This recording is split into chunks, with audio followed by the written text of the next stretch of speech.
boiling point seems quite a hot temperature.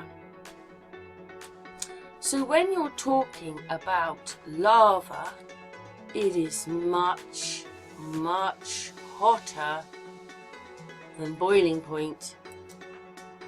There's boiling point 202. It's 1,300 to 2,200. So very, very much more than boiling point.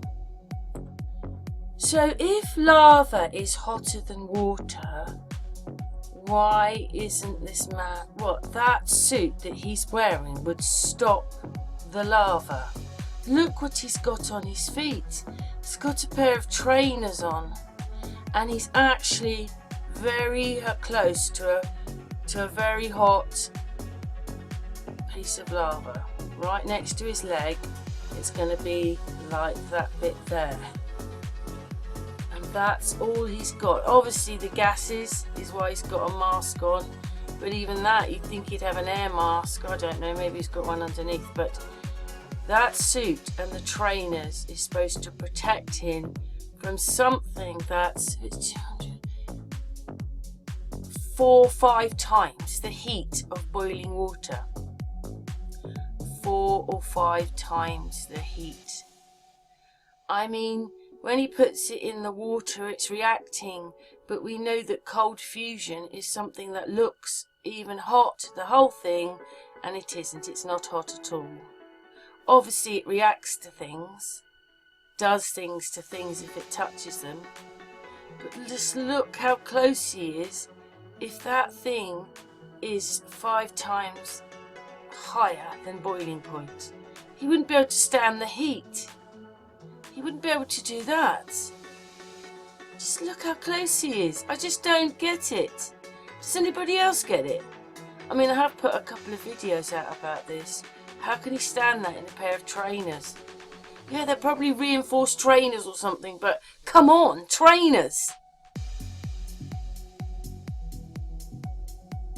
I don't know, I just find that very suspect that he can get that close. Hasn't anybody else thought this? I don't even know what to say to that. It's massive. We're a walking universal library. We are the way for the universe to figure out and explore the third dimension and understand what it's like to be and live in the third dimension as every individual living thing. And we're all connected through this quantum entanglement. Every single thing that exists is all connected, still connected. Space is an illusion, distance is an illusion, separation is all an illusion. What do you mean it's an illusion? We appear to be sitting in 2 separate chairs with a space in between us. But we're all atoms on an energetic grid that's connected and has always been connected. So the space in between us appears to be a distance, but if you go on the quantum level, you discover that we're both local. We're still in the same position, which is the original position. This entire universe is made up of a complete holography. We're living in a fractal holographic matrix. A matrix of light. And it doesn't take away from there being a creator, because what I'm telling you about is the method used of this to make this creation. The method is a fractal holographic matrix, a matrix of light. Quantum physicists will tell you that a human being exists both as a wave of light and also solid matter. And they got the first image of a wave converting into solid matter on a special type of camera. This is in physics.org.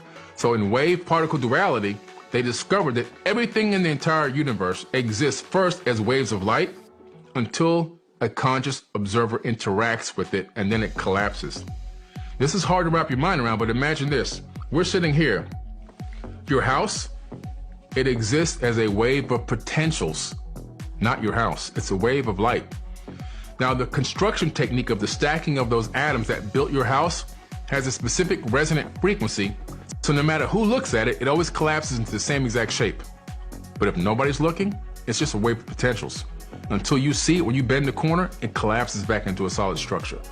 This is now well-known, proven science due to the double slit experiment. If you look that up, you'll find out they took a microscopic box, they put a little gun inside that can shoot individual electrons through slits inside the box to hit the back wall. So the 2 slits here, and they wanted these particles to hit the back wall to see if it was going to make a digital imprint on the back wall. Well, when they did this, when they looked, it was waves. So they said, wait a minute, how can there be a wave pattern on the back wall? We shot individual single electrons through the slits. There should be dot, dot, dot, dot, dot. I said, we got to look at this and see what's going on. So they put a camera in the box to see what was happening. When they looked, just looking, all of a sudden the electron said, oh, you're looking at me? Okay, I'm going to go back to being solid matter now. Dot, dot, dot, dot, dot. Took the camera away, waves. Put the camera back, dot, dot, dot, dot, dot. Oh, electrons are conscious. They are aware that they're being observed. And electrons orbit every atom in the universe, which means every atom is conscious. That means you think that you're sitting in a chair that's just made by man. We didn't make this chair. We stacked atoms. We stacked conscious atoms in a format that allowed us to sit on them. Everything is conscious. This chair is conscious. This suit is conscious. Everything is conscious because they're all made of atoms. And all we are ourselves are a stack of conscious atoms observing ourselves right now. You see? And so it gets really deep, man. I can go deeper and deeper, but it's pretty powerful stuff. Keep going. Keep going. So the benefit of knowing this, imagine teaching your kids that everything that exists is conscious. A rock, a blade of grass, your clothing, even your book bag is aware. It's conscious. Imagine teaching them how to respect conscious things, the level of respect they will have for their personal items, their bike, their clothing, their book bag, their schoolwork. Understanding and knowing that everything that they interact with, everything they touch or see has a level of consciousness imbued into it. Now you're training your kid to be a super conscious person that understands, like, treat everything that exists, no matter whether we think man made it or it's natural, with respect and dignity. That's the depth of understanding that people need to get to. And when we can get to that level of understanding, whew, wow. So if we're all, I mean, in which we are, I do understand, if we're all stacked atoms, yeah. Stacked conscious atoms, Yep. What holds us together?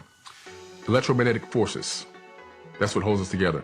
You don't touch anything. So I may look like I'm touching this chair right now, right? I'm not actually touching the chair. You actually never touch anything. The repulsion of the electromagnetic frequency orbiting the electrons and atoms in my hand are repelling the ones inside the chair, creating a repulsive force, not allowing my hand to pass through the chair, because honestly, atoms are 99.999% empty space.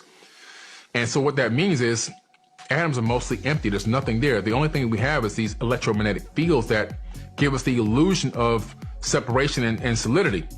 And so if I can obtain the atomic frequency of the vibration of the atoms in this chair and make my hand match that frequency, I would pass my hand right through the chair like it didn't even exist.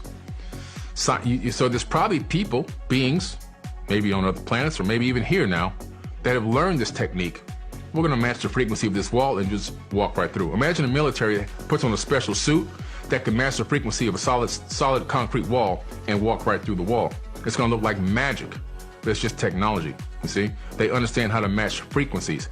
If I took all 8 billion people on Earth and took away the empty space in their atoms, I can fit every human being into one sugar cube. There's nothing here. We're not even here. That's how, it's really our higher selves. See, our consciousness doesn't exist. It's not created by the brain, I should say. It exists, but it's not created by the brain. It exists in a higher dimension. It's here in the third dimension now because it's inhabiting this avatar body, but it's coming in on a beam of light, on an invisible beam. We're inhabiting this avatar body. If you understand that your body doesn't create the consciousness, it downloads it. And what downloads it into your body? You have your neural correlates of consciousness, which are 3 giant neurons that wrap around the inside of the skull like a giant crown of thorns. Sound familiar? Everyone walks around with a crown of thorns in their head right now. And then you have your neocortex in the front, which is for spatial and higher reasoning. And then you have your magnetite crystals. And so those 3 things together harness and hold in the frequency that is you, that is saying, this is who I am. And it allows you to inhabit temporally, this avatar body until this avatar body gives out and ceases to operate and exist because of entropy, and releases that spirit energy back into the source, where it will then be recycled once again somewhere else. And so this, the understanding of this is just so powerful, because you got to understand that you are already eternal. We're already eternal beings. When you talk to yourself, you're talking to your higher self from a higher dimension. You're speaking to yourself in another realm. We are all supernatural, eternal beings. A lot of people are trying to fight to become eternal, but we already are eternal. We've already been here for eons and eons. There could be people that you know that look like kids that are ancient. And there also can be people that are older people that are newborn babies spiritually. Could be their first time arriving here in this energy format. You're talking about old souls. Old souls, right. Exactly, old souls. There could be a kid that could be ancient, could be eons old. And there could be a lady that could be 70, that could be brand new. First cycle here, first time operating in this energy, in this spiritual energy, in this dimension. So it's a lot to grasp. I know I threw a lot at you at once, but it's such a huge story. I think it's really amazing. For me, it makes me feel more incredible. I feel like I'm part of something super massive and big. I don't think it makes me feel small at all. I feel like because everything is connected, that everything is me and everything is you. If I'm talking to you, I'm really talking to myself. There's only one consciousness that exists. Well, that was actually a question I wanted to ask you. Do you think that we share consciousness? Absolutely. Well, then, if we share consciousness, why is there good and evil?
Right here where this valley comes out, there's a natural waterway. It's a dry riverbed. That is called a wadi, W-A-D-I. If you went into that wadi, you would find there are rocks all over the place, but they've all been pushed out of the way to make a path. Somebody pushed all the rocks out of the way to make a path for wagons, apparently. That dry riverbed, the wadi, ends up at that white dot, which you can barely see out from this satellite map. That white dot is actually this giant beach. Off to the right, you can see where that wadi comes into it, that dry riverbed. And at the bottom of that beach, way down there, which would be the south end, at the south end, Ron Wyatt found this pillar. It had fallen down, half in the water. He and his sons dragged it out, scrubbed it off. A lot of it was eroded, but part of it was still readable. And it basically said something to the effect of, this pillar was erected by King Solomon to commemorate the crossing of the Red Sea. So they went and did some research. The National Geophysical Data Center in Boulder, Colorado has a map showing the depth of the water. How deep is the water? Above this red arrow, you can see where it says the Elan Deep, or Elat Deep. It's nearly 5,000 feet deep. The Gulf of Aqaba is. Incredibly deep water. South of there is the Aragonese Deep, which again is nearly 5,000 feet deep. Right where that arrow is, there's a shallow place. It's only 900 feet deep, which is still pretty deep. But 900 foot in 8 or 9 miles is a nice gentle slope down and a nice gentle slope up. Easy for wagons. There's an underwater land bridge right there. He says they walked across on dry ground, 900-foot wall of water on both sides. He went out to as deep as they could go, 100 feet or whatever, 150 feet with the scuba equipment, and found all along, as far as they could go, chariot wheels with no chariots attached to them, and chariot bodies crumbling badly, poorly conditioned, you know, with no wheels on them. They found horse skeletons and human skeletons crusted over with coral. The chariot wheels, you can see one here in this picture, it's kind of hard to see, but it's gold-plated wood, but the wood has rotted out. There's only one Egyptian dynasty that used 4-spoke, 6-spoke, and 8-spoke, all three types used in this one dynasty. And all three are found down there, or something like that. If you look at the far right, this arrow is pointing to a mountain in Saudi Arabia called Jabal al-Laws, which means Mountain of Laws. It's been labeled that for centuries. Could Mount Sinai be in Arabia? Well, let's see what the Bible says. Galatians chapter 4. Which gendereth the bondage which is Agar, for this Agar is Mount Sinai in Arabia. Hello, it's been there all along, folks. Okay. Why have they been looking in the Sinai Peninsula? That's not where it is. This is a picture of the mountain that apparently is Mount Sinai. The top of it is still black. This may be the place where Moses got the Ten Commandments. At the bottom you can see an altar with a calf on it. This may be the altar that Moses or Aaron set up. Okay. God told Moses to stand upon the rock. He said, "Thou shalt smite the rock, and water will come out that the people may drink." Of course, most Bible pictures will show a little stream of water coming out. How long would it take to water 2 million people plus their cows and sheep? Hello, it'll take a little while, wouldn't it? This Bible map or Bible picture shows a little bigger stream. Well, that's getting closer. Actually, this building is from a picture taken from a half-mile away. This rock is as tall as a 5-story building. It is split right down the middle. Ron says this is the place, this is the rock that's split in half. And water came pouring out. You can see erosion marks. It'd be worth getting his video if you want to really study more on this, called the Evidences video, or Discoveries, I think it is, Ron Wyatt Discoveries. Really good.